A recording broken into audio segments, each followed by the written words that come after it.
Mumbai thing is perhaps the most glaring example of the fact that Indian Federation has now succumbed to the pressures of the fascist Hindu ideology. Like RSS, Bajrang Dal, BJP, and all their cadre, one after another, were being exposed by Kurkure. This was a bombshell for the fascists in India, because a few years back there was a bomb explosion in a Samjhauta Express which killed dozens of Pakistanis. The allegations were levied against Jamaat-ud-Dawa or Lashkar-e-Taiba. Later found out this Colonel Prohit, who was arrested by the anti-terrorism police, was the mastermind behind it. He provided the RDX from the military depots. The whole nexus of Zionists was falling apart. One after another they were being caught. November of 12th, one of their gurus was captured. On November 13th, Gujarat police arrested a woman. November 14th, Colonel Prohit's gang was being captured.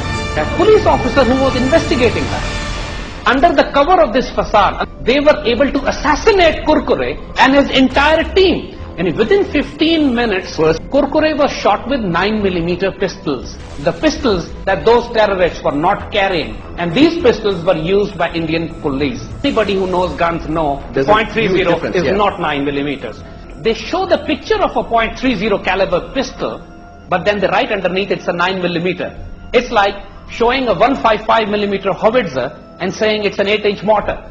Even an idiot can see they're trying to make a fool out of it.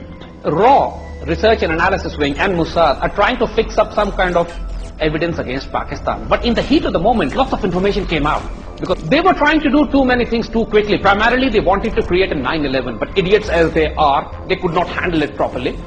And they thought, the way Americans were able to stage a 9/11, and after that they would able to wage a war against Afghanistan and Iraq, Indians would be able to do the same. The objective was this, but they mishandled it. They really goofed up big time. Despite overwhelming evidence from eyewitnesses and their own media and Western sources that this was an inside job, it was a false flag operation. They did it themselves. They wanted to divert attention from themselves towards Pakistan. They wanted to create a global justification that India must wage a war against Pakistan. It was a false flag 911. It didn't work out. They goofed up. But they tried very hard. It was later discovered that the telephone SIM were actually provided by the undercover Indian intelligence officers.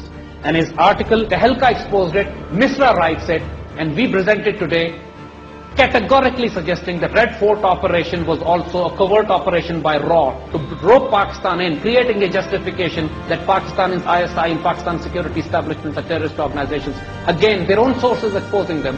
And that is why you find no investigation of the Red Fort case. You find absolutely nothing coming out of the Samjhauta Express case also. And in fact, Pakistanis were killed and wounded, burnt alive in fact, when the doors of the train were closed and explosives were put inside by Colonel Prohit, the man arrested by Kurkure. Imagine those doors were closed. They locked the doors. They locked the door from outside. And then they burned those people alive. Can you imagine? Burning people alive is the favorite hobby of Indian hardcore Zionists, of Modi, of RFS, of Bajrang Dal, of Shiv Sena, and Bal Thackeray. Because they burn the dead bodies as well. So because they burn the dead bodies, so they burn Muslims alive. All bomb blasts by Hindu terrorists. Lieutenant Colonel Prohit gave RDX. Now 60 kg of RDX. 60 kilograms of RDX. Now this was a headline in Times of India. Can you imagine this? So when these kind of and then on November 26th, threat to blow up ATF chief house. And again, this is an Indian media which is saying the ATF chief, the police officer, was saying threat that we'll blow up your house, we'll kill you in 2 days. Did it? Yes.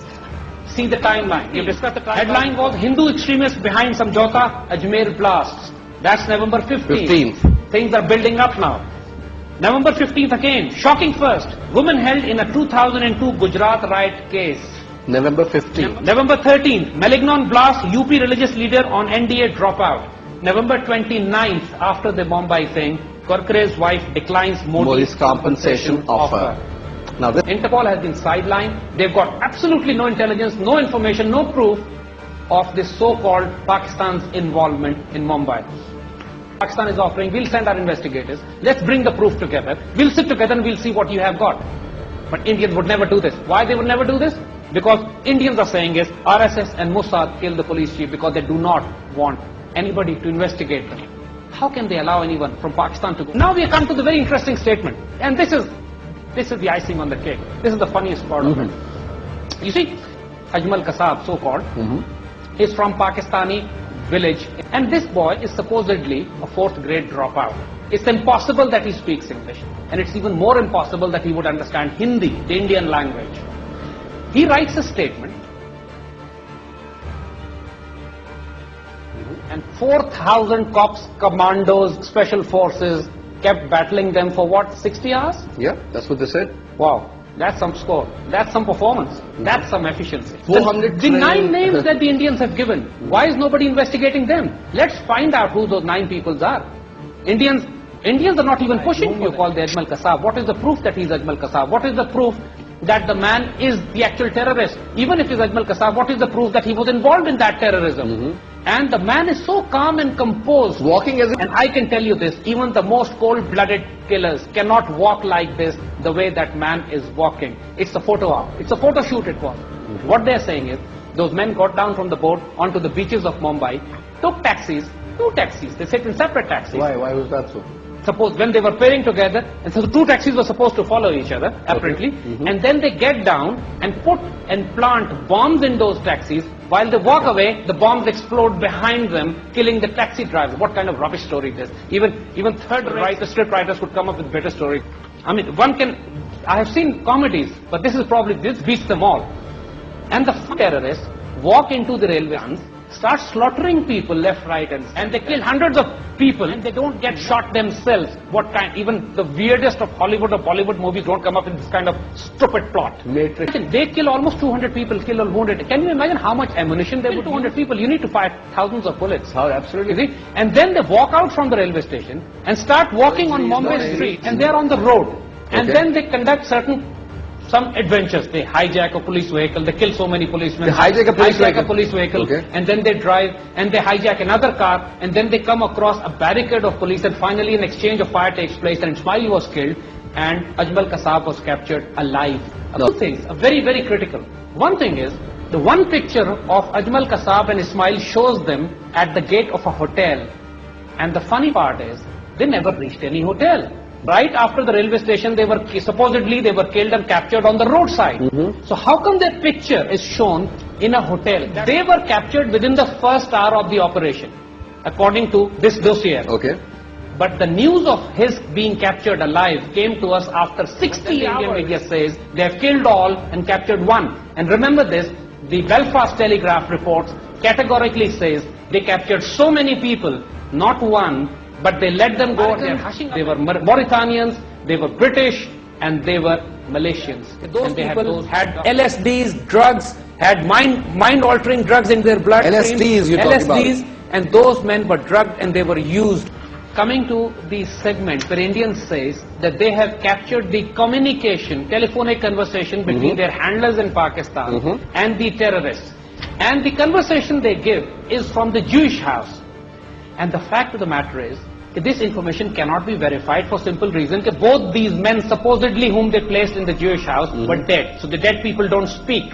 All this environment, Pakistanis would be insane to conduct this kind of ridiculous operation in Mumbai. So the entire blame comes against Pakistan and Pakistan gets squeezed from all sides.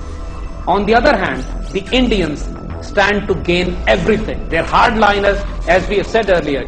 From their entire cadre of the fascists was being exposed by that police officer. So attention had to be diverted from that. And all those objectives serve the Zionists, not Pakistanis. So if this is a criteria, who benefits from this action? It's very clear. It's the enemies of Pakistan, it's the Israelis, it's the Americans, it's the RAW and the Mossad and the RSS and the Bajrang Dal and the hardliner Hindu fascists and Hindu Zionists who benefit, not Pakistanis. If they, on the pretext of this false context of Mumbai, try to invade Pakistan, the world will see a holocaust of a nuclear exchange. The threat of war still exists. India will try to squeeze Pakistan from both sides. This was a black op for a purpose. The purpose has not served yet, and they have not given up. We have had enough from India. They should lay off now.